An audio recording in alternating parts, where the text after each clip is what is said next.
ये रही problem number 3.80 जिसमें वो कह रहा है कि यूज़ करें mesh analysis to find V naught voltage हमने फाइंड आउट करना है सर्किट में मैश एनालिसिस टेक्निक का इस्तेमाल करते हुए। तो लिहाजा वही बात है कि लूप्स और केवीएल चलेगा इसमें। तो सबसे पहले हम लूप आइडेंटिफाई कर लेते हैं। तो हर एक लूप में अपने एक एक करंट फ्लो करवा देनी है क्लॉकवाइज डायरेक्शन में। यहाँ पे मैंने I1 के नाम से करंट फ्लो करवा दी, यहाँ पे मैंने I2 के नाम से करंट फ्लो करवा दी और यहाँ पे मैंने I3 के नाम से करंट फ्लो करवा दी।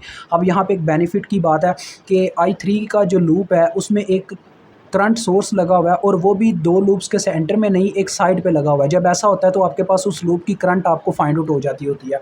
अगर दो लूप्स के सेंटर में आ जाए तो आपको पता है सुपर मैश या सुपर लूप लगाना पड़ता है, यानी कि सुपर थर्ड केस हो जाता होता है। तो लिहाजा यहाँ पे I3 की हमारे पास क्या वैल्यू आएगी, ज़रा गौर करें।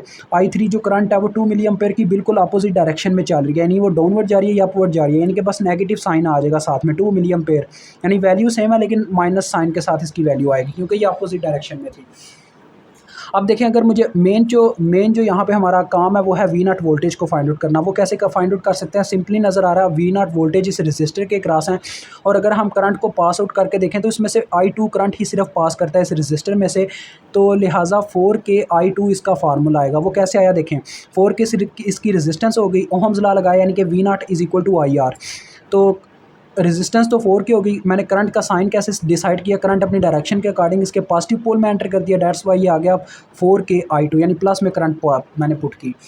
अब बात आती है कि हमें I2 को फाइंड आउट कैसे करना होगा। हमें KVLs लगाने होंगे हर एक लूप के ऊपर, फिर जाके हम कहीं I2 के क्या लें डिसीजन पे पहुंच सकेंगे कि ये कैसे फाइंड आउट की जाए। तो पहले मैं I1 के लूप के ऊपर KVL लगाता हूँ। KVL मीन्स हर एक चीज़ कंपोनेंट के मुझे वोल्टेज लिखने होंगे। मैं यहाँ से चलना स्टार्ट करता हूँ, करंट देखें अपनी डायरेक्शन के अकॉर्डिंग ये आपने लिख लेना, applying KVL at loop 1, apply KVL at loop 2, ये सारा करना आपका काम है। यहाँ से मैंने चलना स्टार्ट किया, करंट इसके नेगेटिव पोल में गई तो ये आगे -6। मजीद आगे बढ़ते हैं तो ये हमारे पास इस रजिस्टर में से करंट गुजरेगी I1, सिर्फ यही I1 करंट इसमें से गुजरी है, डेट्स वाई ओहम्स लॉ के अकॉर्डिंग इसमें वोल्टेज पैदा होंगे 2K I1, यानी करंट इनटू रेजिस्टेंस। अब ये जो रजिस्टर आता है देखें ये सेंटर में लगा हुआ है क्योंकि करंट ने आगे यहाँ पे आना है, तो इसके मुझे वोल्टेज लिखने होंगे। तो ये सेंटर में लगा हुआ है दो लूप्स के, इसमें से दो करंट पास करती हैं तब इसमें जाके वोल्टेज पैदा होते हैं। I1 और I2 देखें दोनों की डायरेक्शन अपोजिट है। I1 ऐसे डाउनवर्ड जा रहा है, I2 आप इसको देखें ज़रा फ्लो करवा के तो ये अपवर्ड जा रही होगी।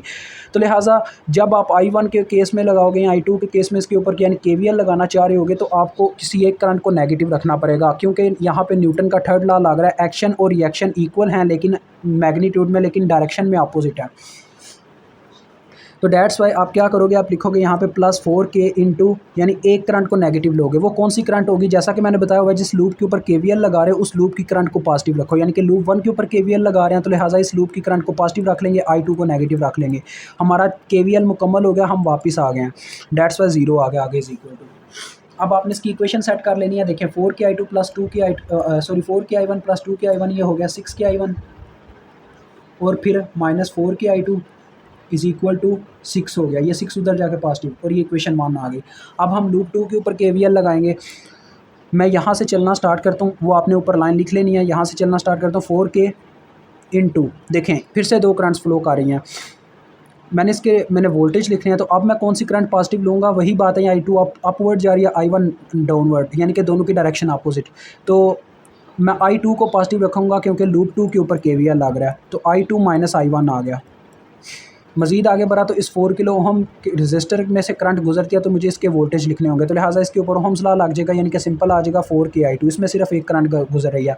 आगे बात आती है इस 8 किलो ओहम रजिस्टर की। अब ज़रा गौर करें, 8 किलो ओहम रजिस्टर का भी वही केस है कि ये सेंटर में लगा हुआ है दो लूप्स के और इसमें से दो करंट के गुजरने से वोल्टेज पैदा हो रहे हैं। एक I2 है जो कि डाउनवर्ड जा रही है, I3 इसमें अपवर्ड जा रही है। तो मुझे कौन सी करंट पॉजिटिव रखनी होगी, I2, क्योंकि लूप 2 अभी यहाँ पर KVL लग रहा है। तो ये आपके पास इक्वेशन आ गई। अब आप इसको सिंप्लीफाई कर लें, I1 वाले कंपोनेंट इकट्ठे कर लें। देखें एक ही है -4K I1,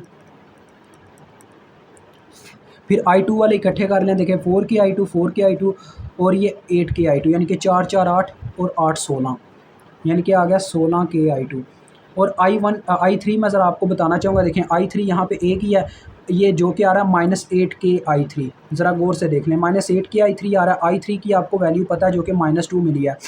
जो जब मैं पुट करूँगा तो देखें आपके सामने है -8K, ये आप एक स्टेप कर लीजिएगा, आप पे डिपेंड करता है। -8K I3 एक दफ़ा आपने लिख लेना है, फिर आपने ये पुट करनी है उसमें वैल्यू, -2 मिली, ठीक है। तो ज़रा गौर करें क्या आ जाएगा, +16 आ जाएगा, क्योंकि ये आपके पास माइनस माइनस कट गया और 8 2 बार 16 किलो और मिली कैंसिल हो गए। यहाँ पे आ रहा है +16, दूसरी जानिब जाके वो क्या हो चुका होगा, -16।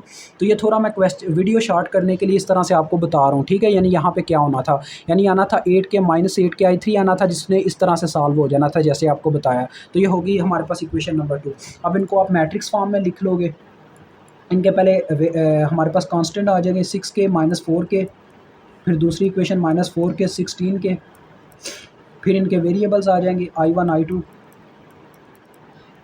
फिर इनके राइट हैंड साइड के नंबर्स आ जाएंगे 6 और -16। अब इसको आपने कैसे सॉल्व करना है, कैलकुलेटर के ऊपर मैंने आपको बता दिया कहाँ से आपने देखना है। आपने देखना है एग्जाम्पल नंबर 3.1 से। मैंने एग्जाम्पल नंबर 3.1 में कैलकुलेटर का मेथड बताया हुआ है। वहाँ पे फ़र्क ये होगा कि वहाँ पे वोल्टेज हम फाइंड आउट कर रहे होते हैं, डेट्स में वहाँ पे ये किलो किलो नहीं होता। तो आपने किलो के बगैर ही बच्चों कैलकुलेटर में पुट कर लेना, ठीक है। तो आपको ये चीज़ पता होनी चाहिए, जब रजिस्टर किलो में होते हैं तो करंट हमेशा मिली में आती है। आपने ये नंबर बस 6 -4 -4 16 ऐसे कैलकुलेटर में पुट करने हैं, ठीक है। जो आंसर आएगा उसके साथ बस मिली लगा लेना। तो अभी मैं आपको I1 और I2 कैलकुलेट करके बताता हूँ कितने आते हैं।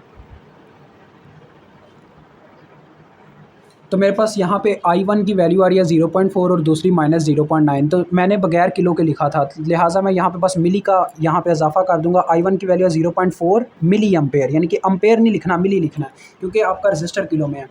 और ये है मेरे पास -0.9 मिली एम्पेयर। अब आपने मालूम क्या करना था, आपने ये वोल्टेज निकालने थे। सिंपल यहाँ पे फार्मूले में वैल्यू पुट कर दो, 4K इंटू I2 का वैल्यू जो कि -0.9 मिली है। तो ये कितने आ जाएंगे, मिली और किलो कैंसिल हो गए, और 0.9 को 4 से ज़रब दे दो, 0.9 मल्टीप्लाई बाय 4, तो ये आपके आते हैं -3.6 वोल्ट, -3.6 वोल्ट। मुझे उम्मीद है आपको इस क्वेश्चन की समझ आ गई होगी। खुदा हाफिज़।